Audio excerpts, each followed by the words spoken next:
Magandang araw Pilipinas, narito po ang latest weather today forecast. Narito ang ating weather update sa araw ng Lunes, February 2, 2026. Patuloy pa rin ang shear line ang nakakaapekto sa silangang bahagi ng Southern Luzon at ganoon din sa eastern section ng Visayas. Samantala, ang northeast monsoon o amihan ay patuloy pa rin nakakaapekto sa malaking bahagi ng Luzon. At sa mga oras ito, inyong papansin, may mga kumpulan ng mga kaulapan o cloud cluster sa labas ng ating Philippine Area of Responsibility. Patuloy po namin itong binabantayan at posibleng magkaroon po ng o mabuong low pressure area doon. At dahil po sa shear line, ngayong araw may inaasahan tayong moderate to heavy rains sa Northern Samar, Eastern Samar, kasama na rin ang Dinagat Island at Surigao del Norte. Bukas, asahan din ng mga moderate to heavy rains sa Southern Leyte, Dinagat Island, Surigao del Norte at Surigao del Sur.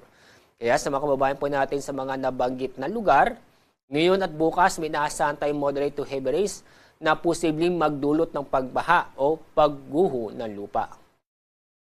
At sa ating lagay na panahon ngayong araw dahil sa shear line, ito sa Luzon, makakaranas ng maulap na kalangitan na may mga kalat-kalat na pag-ulan at isolated thunderstorm sa mga lalawigan ng Sorsogon at Masbate. Samantala, itong nalabing bahagi ng Luzon kasama ang Metro Manila ay maganda at maliwalas na panahon dahil sa bahagyang maulap hanggang sa maulap ang kalangitan maliban sa mga isolated na mga pag-ulan. Dahil sa malamig na hangin, dulot ng amihan. Dito sa Metro Manila, inaasahan pong pinakamababang temperatura ay aabot ng 21 degrees Celsius. Sa Baguio, aabot ng 14 degrees Celsius. Sa Lawag, 19 degrees Celsius. Sa Tuguegarao, aabot ng 17 degrees Celsius. Dako tayo sa Visayas at Mindanao. Ang buong Visayas, kasama na rin ang lalawigan ng Dinagat Island, Surigao del Norte at Surigao del Sur dahil sa shear line, makakaranas ng maulap na kalangitan o halos buong araw maulap ang kalangitan na may mga kalat-kalat na pag-ulan at isolated thunderstorm.